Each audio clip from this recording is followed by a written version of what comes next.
अमर है। वीरांगना रानी अवंतीबाई, अमर है। लव कुश भगवान की जय। लौदेश्वर भगवान की जय। माता की, भारत माता की जय। हम भारत माता की जय क्यों बोलते हैं?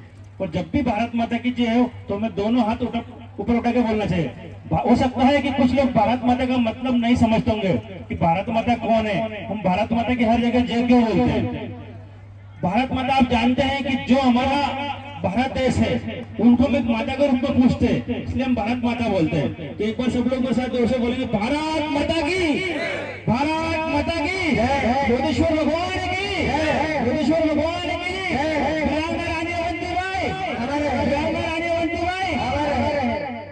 सभी लोगों का बहुत बहुत धन्यवाद, आभार। इस सुंदरपुरा में लगभग हमें 4-5 बार सम्मेलन में आने का मौका मिला और वैसे भी कई बार हम लोग आ चुके हैं। तो इस समिति में 13वें सम्मेलन के सामूहिक विवाह की बहुत बहुत शुभकामना बधाई देता हूं। और इस सम्मेलन में जो 22 जो है परिणय सूत्र में बन रहे हैं उनको मैं बहुत बहुत शुभकामना बधाई देता हूं। और भगवान महाकाल माता रानी से प्रार्थना करता हूं आपका दाम्पत्य जीवन हमेशा सुखमय और खुशमय रहे और हमेशा आप आनंद प्रसन्न से रहे। आज इस मंच से विराजमान हमारे सबके सम्मानी आदरणीय हमारे वरिष्ठ जिला अध्यक्ष आदरणीय रोहन कुमार जी और साथ में ही चल रहे हैं मेरे छोटे भाई प्रदेश उपाध्यक्ष एमएल लवंशी जी और सारंगपुर से पधारे हमारे लालजी रानी ठेकेदार जी और इस राजगढ़ जिले के युवा जिला अध्यक्ष प्रदेश महामंत्री मेरे छोटे भाई जैसे और हमेशा कर्मठ निरंतर समाज सेवा करते रहते जैसे मोहन जी लवंशी के लिए ताली हो जाए। और साथ में हमारे यहाँ सूरजपुरा से हमारे जगदीश जी सरपंच साहब बैठे हैं और मैं सबसे ज्यादा धन्यवाद देना चाहूंगा यहाँ के जो हमारे बद्रीलाल जी कारीगर जी हैं जो आज हम कहते हैं कि एक उम्र होती है लेकिन उनके लिए कोई उम्र नहीं है। आज युवाओं से बढ़कर वो काम करते हैं, उनके सम्मान में क्यों ताली हो जाए सभी लोग। और यहाँ की आयोजन समिति और समस्त मंच बेटे हैं सबको मैं सादर प्रणाम करता हूँ। और जितने भी पांडाल में मेरी माता बहनें हैं मेरे देवतुल्य स्वजातीय बंधु हैं सबको मैं सादर प्रणाम करता हूँ। जैसे कि हम जानते हैं कि सामूहिक विवाह सम्मेलन क्यों करना चाहिए, बहुत सारी बातें एमएल जी ने आपको बताई है, लेकिन मैं सब लोग इतना कहना चाहूंगा कि सामूहिक विवाह सम्मेलन में हम जो करते हैं उसमें बहुत सारी चीजें हमारे खर्च होने से बच जाती है। आप जानते हैं कि आज का जमाना दिखावे का जमाना है, हम लोग निरंतर डीजे करते हैं, नाचने वाली को लाते हैं, उसमें हमारे फिर युवा जाते हैं, साथ में ही मद्यपान करते हैं, गलत कुसंगति करते हैं। उस कुसंगति से बिगड़ने से हम लोग सम्मेलन में जो सामूहिक विवाह सम्मेलन करते हैं उससे हम बचाते हैं। इसके बाद हम लोग बहुत सारे ऐसे खर्च होते हैं जिनको बचाएं और हमें बच्चों को पढ़ाने में लगाएं, क्योंकि हम जानते हैं कि आज के जमाने में हम पढ़ेंगे तो आगे बढ़ेंगे और नहीं पढ़ेंगे तो नहीं बढ़ेंगे। मैं ये कहूंगा कि आप पढ़कर नौकरी करें, टीचर बने, इंजीनियर बने, डॉक्टर बने, लेकिन पढ़ाए जरूर अपने बच्चों को, चाहे वो लड़का हो या लड़की हो, जिस व्यक्ति का जिस फील्ड में इंटरेस्ट हो उस फील्ड में आगे बढ़े। आपको बिजनेस करना हो बिजनेस करे, राजनीति करना हो राजनीति करे, व्यापार करना हो व्यापार करे, और जिसको गवर्नमेंट जॉब में जाना गवर्नमेंट की जॉब की तैयारी करे, लेकिन पढ़े अवश्य। आप खेती भी करते हैं तो पढ़ना बहुत आवश्यक है। वो जमाने गया तो पुराने जमाने में लोग बिना पढ़े खेती करते थे, लेकिन आज आप लोग पढ़े लिखे हैं तो जो आपको उस जमाने में खेती होती थी उससे 100 गुना पढ़ लिख कर अच्छे तरीके से खेती कर सकते थे। हम पहले घर में 10 लोग 50 लोग होते थे, लेकिन आज जितनी जमीन को हम लोग 10 लोग 50 लोग करते थे, आज 2 व्यक्ति मिलकर उस जमीन को कर सकते हैं। तो जितने परिवार में लोग हो सब लोग खेती में नहीं लगे, परंपरागत धंधे में नहीं लगे। आप लोग धंधा भी करें, बिजनेस करें और अपने बच्चों को पढ़ाए सही। और सामूहिक विवाह सम्मेलन में सभी लोगों को जो लोग सामूहिक विवाह सम्मेलन में विवाह नहीं करते उनको मैं कहना चाहूंगा कि सामूहिक विवाह सम्मेलन में अपने बच्चों का विवाह अवश्य करा, क्योंकि ऐसे लोगों को जरूर कराना रहता है कि हम जानते हैं कि सामूहिक विवाह सम्मेलन में जिनके पास पैसे कम है वो सामूहिक विवाह सम्मेलन में करते हैं। हमारे पास बहुत सारे पैसे, हमें तो घर से करना चाहिए, लेकिन ऐसा नहीं है।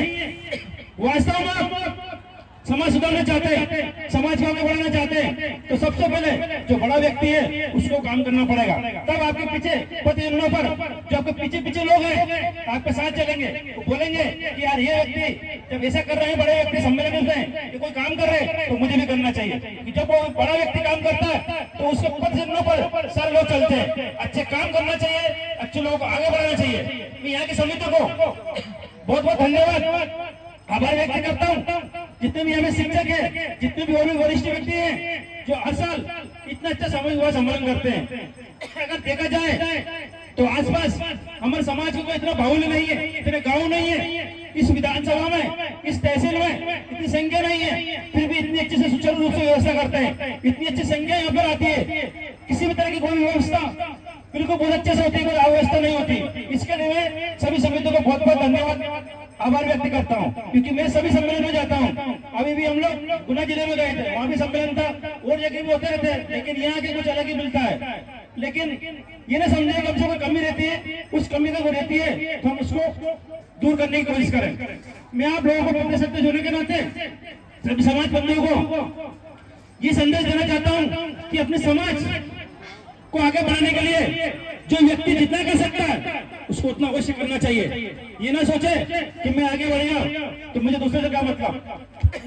मैं 2 मिनट आपका लूंगा और कहूंगा, क्योंकि हम इस मंच में बैठे थे, सोचे कि हम लोग इतने बड़े कैसे बने। हम लोग भी आपके छोटे से गांव से आए हैं। हम लोग जब शुरू में थे हम भी कुछ नहीं थे, लेकिन हम जब बिहार पढ़ना है तो वहाँ जब कमरे हम लोग किराए से लेके जाते गए तो कुछ लोगों ने हमसे कहा कौन सी जाती हो, तो हमने कहा ये हम लोधे लोगों से जाती है। तो वो पूछते थे कि लोधे लोगों से जाती कौन सी होती है, SC ST में तो नहीं जाती, मतलब आप जानते छोटी जाति तो नहीं होती। तो सुनकर बड़ा हमें दुख होता था। उस टाइम सोचा था कि भगवान ने अगर हमें मौका दिया तो हम लोग समाज के लिए इतना कुछ करेंगे कि हमारे समाज में कोई व्यक्ति कहीं भी खड़ा हो जाए कि लवंसी या लोधा बोले तो समझ जाने से कि वो व्यक्ति है यार। तो इतना उस जुनून जोश को लेकर हम लोग समाज के लिए कर रहे हैं। ये ना होगा हम लोग फ्री है तो समाज के लिए दिन रात। आप लोगों को मैं जानकारी के लिए बता दूं कि बहुत सारे लोग जानते हैं, लगभग सुबह से लेकर शाम, सुबह से घर से निकलते हैं, रात में हमारा पता नहीं कितने बजे पहुंचते हैं। लगभग 200 से लेकर 500 किलोमीटर डेली की रनिंग होती है, सब समाज सेवा के लिए। जबकि हमें आप जानते हैं कि कोई व्यक्ति समाज सेवा करता है, रोड सेवा करता है, तो उसका धन का नुकसान, घर का नुकसान और बुरा मानो झेलनी पड़ती है। लेकिन हमारे सीने के अंदर, हमारे अंदर समाज सेवा, भारत माता की सेवा, राष्ट्रीय सेवा करने की लगन होती है, तो निश्चित ही हम बुराई से नहीं डरते। हमारा डेली का 5 से 10 हजार रुपए खर्च होता है, लेकिन हम सोचते हैं कि हम कहीं जाते हैं तो वो समाज बंधु को हम काम आते हैं, उनको कोई नई शिक्षा देते हैं। कोई भी व्यक्ति अगर हमारे आने से सुधर जाता है या बात मान लेता है तो हमारा प्रयत्न सफल हो जाता है। तो आप सभी लोगों से मैं करवत निवेदन करना चाहूंगा कि आप लोग या सरपंच हो या मंत्री हो या बिजनेसमैन हो या फिर आप टीचर हो, शिक्षक हो, किसी भी विभाग में हो, जब अपना समाज बंधु पहुंचता है तो आपको उसकी मदद अवश्य करें। मैं ये ना कहूंगा कि अगर आप उतना नहीं कर सकते तो कोई दिक्कत नहीं, लेकिन आपके बस में कोई काम है उसकी मदद अवश्य करें, क्योंकि हम लोग हमारे लोगों की मदद नहीं करेंगे तो कब करेंगे, ये ध्यान रखें। क्योंकि जो व्यक्ति किसी विभाग में होता है तो उस व्यक्ति की मदद वो अच्छी तरह से कर सकता है। ऐसी बातें तो बहुत सारी बोलने की है, लेकिन हमारा यहाँ और भी वरिष्ठ है जो आपको बोलेंगे और भी लोग आपको आगे बताएंगे। लेकिन मैं आखिरी में आप लोगों को इतना कहकर अपने स्थान ग्रहण करूंगा कि वास्तव में आज इस कलयुग में संघ शक्ति, मतलब जो संगठित है सबसे बड़ी शक्ति वही है। आज हम लोग हमारे समाज में देखते हैं कहीं कहीं पर अभी तो काफी सुधार हो गया। हम लोग राजनीति में भी आगे बढ़ रहे हैं, शिक्षा में भी आगे बढ़ रहे हैं, व्यापार में भी आगे बढ़ रहे हैं, लेकिन हमको इस बढ़ोतरी को निरंतर आगे बढ़ाते रहना है और आगे बढ़ते रहना है। जब राजनीति का समय आता है चुनाव का तो हम देखते हैं कि हमारे भाई बंधु किसी एक गांव से सरपंच के लिए, जनपद के लिए, जिले के लिए 2-2, 5-5, 6 लोग खड़े हो जाते हैं। उसका फायदा दूसरा व्यक्ति लेता है और हम हार जाते हैं, वो जीत जाता है। ये ध्यान रखें, क्योंकि आज दूसरा व्यक्ति कभी नहीं चाहेगा कि अब आप आगे बढ़ो। इसलिए अपने व्यक्ति जो आगे बढ़ता है उसको आगे बढ़ाए, उसकी मदद करे तो निश्चित ही आपकी मदद के लिए रात की 12 बजे भी खड़ा हो जाएगा, क्योंकि वो खुद मजबूत होगा, खुद आगे बढ़ेगा तो आपकी मदद कर पाएगा। अपने व्यक्ति की हमेशा मदद करे, आगे बढ़ाए, एक दूसरे से मिलकर रहे, अपने बच्चों को बढ़ाए और आगे बढ़े। बस आप आखिर में मैं इतना कहना चाहूंगा कि इस आयोजन समिति को मैं बहुत बहुत धन्यवाद देता हूँ। हमें आप लोगों ने इतने हमें बुलाया, हमारा मान सम्मान किया, मेरी टीम का मान सम्मान किया और हमेशा आप लोग आत्मीयता से मेरे साथ जुड़े हो, मैं आपके साथ जुड़ा हूँ। मेरे लायक कभी कोई भी आवश्यकता लगती है, कोई भी काम लगता है आपके गांव से लेकर भोपाल तक, तो मुझे बिल्कुल आपका छोटा भाई या आपका बेटा समझकर सेवा का मौका अवश्य दे। लगभग सबके पास मेरे नंबर होंगे। कभी कुछ भी आवश्यकता लगे, कोई भी अधिकारी आपको परेशान करे, कहीं भी कुछ भी हो तो मुझे अवश्य बताए। जितना हो सकता मैं आपके लिए हमेशा तत्पर खड़ा हूँ। जय हिंद, जय भारत। धन्यवाद।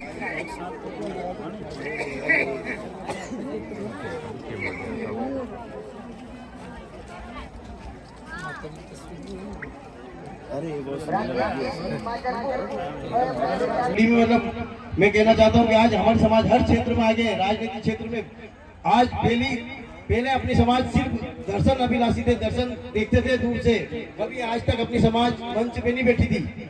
हमारी समाज आज ब्यावरा में सुटालिया में आए, हमारे प्रदेश अध्यक्ष जी को बराबर मंच मिला, हमें गर्व होता है। ऐसे ही दर्शन के नहीं बने, मंच के लायक बनो, बैठने के लायक मत बनो। ऊपर अपने समाज जमींदार है, हमेशा जमीन से जुड़े। मैं बोलता हूँ जमींदार जमीन से जुड़े आदमी है, मगर अपना हिस्सा लेना जानो। जैसे अपने प्रदेश अध्यक्ष जी ने आज अपने समाज का नाम गौरवान्वित करा, ऐसे ही हम हर इंसान में देखना चाहता हूँ कि प्रदेश अध्यक्ष जी जैसा बनो, अपना वर्चस्व दिखाओ। यही सरपंच साहब उनसे मैं आग्रह करना चाहता हूँ कि अपनी समाज में जो भी सरकारी योजना का लाभ ज्यादा से ज्यादा दिलाना चाहिए, ना कि बस अपना ही स्वार्थ पूरा करे। ऐसा नहीं 5 साल दिया आपको जनता ने, 5 साल डट के सेवा करो, अगले 5 साल में जरूरत ही नहीं पड़े कि सरपंच साहब मैं फॉर्म भरूं। जनता कहना चाहिए कि सरपंच साहब होना चाहिए, तो डबल।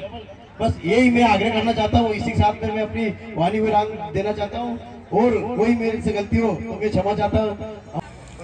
और सबसे महत्वपूर्ण बात तो ये है कि हमारे ये सुंदरपुरा जो गांव है, ये इधर हमारे राजगढ़ जिला में अकेला पड़ता है। फिर भी उन्होंने ये सामूहिक विवाह सम्मेलन 13वां, जिसमें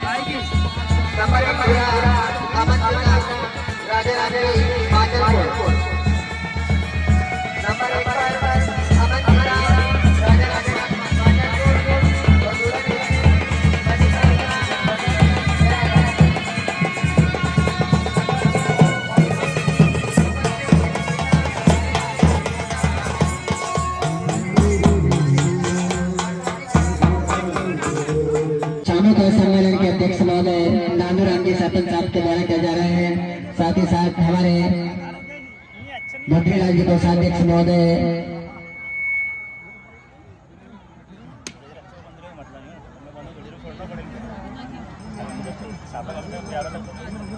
उन्होंने अपना अमूल्य समय निकालकर आदरणीय प्रदेश अध्यक्ष महोदय हमारे बीच पधारे। उनका हार्दिक हार्दिक स्वागत, वंदन, अभिनंदन। आदरणीय हमारे इंदर सिंह जी प्रदेश अध्यक्ष महोदय,